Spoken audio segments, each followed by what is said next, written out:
السلام علیکم ناظرین، جو لوگ آپ اس وقت اپنی سکرین پر دیکھ رہے ہیں، دراصل امریکہ ان سب کو ٹارگٹ کرنے جا رہا ہے۔ باقاعدہ ایک فہرست تیار ہو چکی ہے اور یہ وہ شخصیات ہیں جو ایران کے اندر موجود ہیں اور جنہیں نشانہ بنایا جا رہا ہے، انہی کو اصل ہدف بنایا گیا ہے۔ اب سوال یہ ہے کہ یہ لوگ کون ہیں،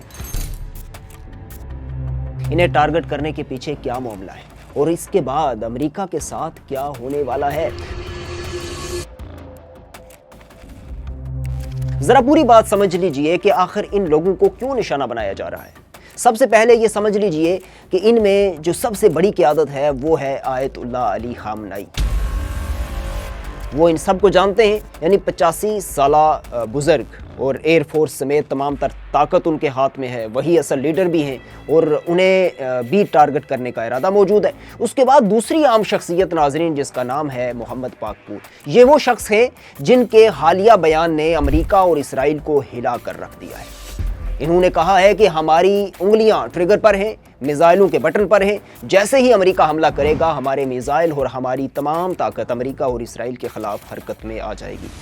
یہ پاسداران انقلاب کے کمانڈر ہیں۔ پچھلی مرتبہ جب اعلیٰ عسکری قیادت کو نشانہ بنایا گیا تھا، اس کے بعد عملاً یہ کمانڈر ان چیف کے طور پر سامنے آئے۔ پچھلے حملے کے وقت انہوں نے فوراً فون اٹھایا، قرآن مجید کی آیت تلاوت کی اور اس کے بعد حملے کا حکم دیا، اور اس کے بعد جو کچھ ہوا وہ تاریخ کا حصہ ہے۔ ہم سب جانتے ہیں یہ کسی صورت ڈرنے والوں میں سے نہیں ناظرین، اسی لیے یہ بھی مرکزی ٹارگٹ پر ہیں۔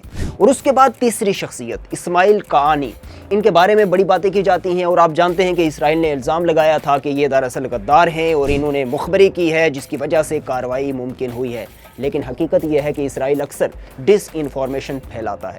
اسکائی نیوز نے سب سے پہلے یہ خبر بریک کی تھی کہ یہ سب کام قانی نے کروایا ہے، مگر بعد میں یہ بات درست ثابت نہیں ہوئی۔ آج تک ایران میں انہیں اعلیٰ عہدے پر رکھا گیا ہے۔ یہ تینوں اس وقت ایران کے سب سے بڑے لوگ جو کہ ٹارگٹ پر ہیں اسرائیل کے، اور اس کے بعد ایک لمبی فہرست ہے جس میں دوسری اور تیسری سطح کی قیادت شامل ہے، اور یہ سب آیت اللہ علی خامنائی کے وفادار ہیں۔ یہ بات ذہن میں رکھ لیجئے کہ یہ سب کے سب ان کے وفادار ہیں اور اس وقت انہیں ختم کرنے کی کوشش ہو رہی ہے۔ منصوبہ صرف 3 افراد تک محدود نہیں ہے ناظرین۔ ایران میں Basij head quarter, supreme national security council کا head quarter, police head quarter, ایرانی انٹیلیجنس ایجنسی کا مرکز اور تیل کمپنیوں کے ہیڈ کوارٹرز کو بھی نشانہ بنانے کا منصوبہ موجود ہے۔ خاص طور پر آئل ریفائنریز اور آئل ریزروز پر حملے کرنے کا جو پلان ہے وہ بنایا گیا ہے۔ ایران پہلے ہی واضح کر چکا ہے کہ اگر ہماری آئل کمپنیوں کو نشانہ بنایا گیا تو پورے ریجن میں کسی کا بھی تیل محفوظ نہیں رہے گا، نہ چل سکے گا اور نہ فروخت ہو سکے گا۔ اب سب سے اہم جو پیش رفت قطر کی جانب سے وہ سامنے آئی ہے، یہ بھی چونکہ متوقع بھی تھی کہ قطر نے امریکہ کو صاف لفظوں میں کہہ دیا ہے کہ ایران کے خلاف کسی صورت العدید ایئر بیس استعمال نہیں ہونے دیا جائے گا، نہ فوجی حملے کے لیے، نہ انٹیلیجنس کے لیے، نہ کسی امریکی جہاز کو لینڈنگ کی اجازت دی جائے گی، نہ ایندھن بھرنے کے لیے اور نہ بمبار طیاروں کے لیے۔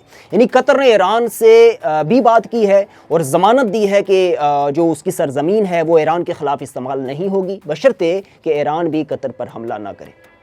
لیکن ایران کا موقف جو ہے وہ یہ ہے کہ امریکہ جہاز تو یہیں سے اڑاتا ہے، بعد میں دعویٰ کر دیتا ہے کہ وہ ڈیگو گارشیا یا گوام سے آئے تھے، تو جو عملی طور پر ممکن نہیں ہوتا۔ اس وقت تقریباً 12 F-15 فائٹرز پیٹریاٹ جو ڈیفنس سسٹم ہے اس کا دیگر دفاعی نظام خطے میں موجود ہے۔ ٹرمپ کو ایک رپورٹ دی گئی ہے کہ جس میں کہا گیا ہے کہ ایران کا نظام کمزور ہو چکا ہے، اس لیے حملے کا یہ بہترین موقع ہے۔ امریکہ سمجھتا ہے کہ احتجاجوں کی وجہ سے ایران کی حکومت کمزور ہوئی ہے، مالی نقصان ضرور ہوا ہے، لیکن یہ کہنا کہ حکومت ختم ہو چکی ہے ناظرین درست نہیں ہے۔ یہ کسی بھی صورت میں امریکہ اور اسرائیل کے بیانیے میں دوہرا معیار موجود ہے۔ غزہ میں ہزاروں کی شہادتیں انہیں نظر نہیں آئی، لیکن ایران کے معاملات پر شور مچایا جا رہا ہے۔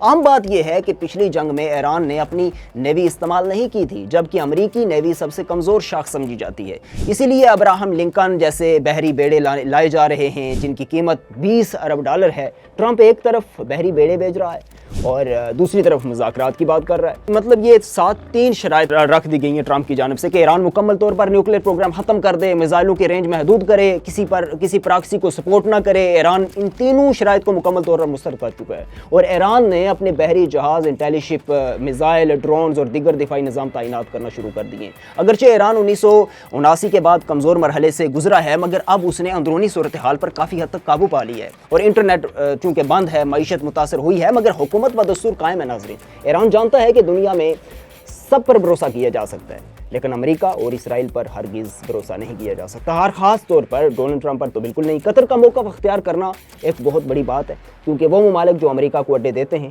ان سب سے زیادہ وہ پریشان ہیں جنگ، چونکہ ان کے دروازے تک پہنچ جاتی ہے جب ایسی صورتحال اس مشرق وسطیٰ کے اندر پیدا ہوتی ہے، اور وہ جو امریکہ کے اتحادی ہیں کسی بھی صورت میں، چاہے امریکہ کے اڈے اس ملک کے اندر موجود ہوں، چاہے وہ کسی بھی طرح سے امریکہ کے ساتھ منسلک ہوں، وہ بہت زیادہ ڈسٹربنس کا شکار ہو جاتے ہیں۔ اب حالات جو ہیں وہ ایسے بنے ہوئے ہیں کہ ایک انتہائی ایک جو ہے نا وہ ایک چپکلش سی ہے، اور انتہائی جو سرپرائزل مومنٹس ہیں سب کے لیے کہ کیا ہونے لگا ہے۔ امریکہ اگر اس طرح کا کوئی معاملہ کرتا ہے جو کہ بہت قریب ہے کہ ایسا کچھ ہو جائے، تو پھر جو ہیں وہ کافی ساری چیزیں ہماری باتوں سے اور ہماری گفتگو سے بہت اوپر چلی جائیں گی۔ اب ہوتا کیا ہے یہ دیکھتے ہیں آنے والے دنوں میں، آنے والے حالات کس طرف جا رہے ہیں۔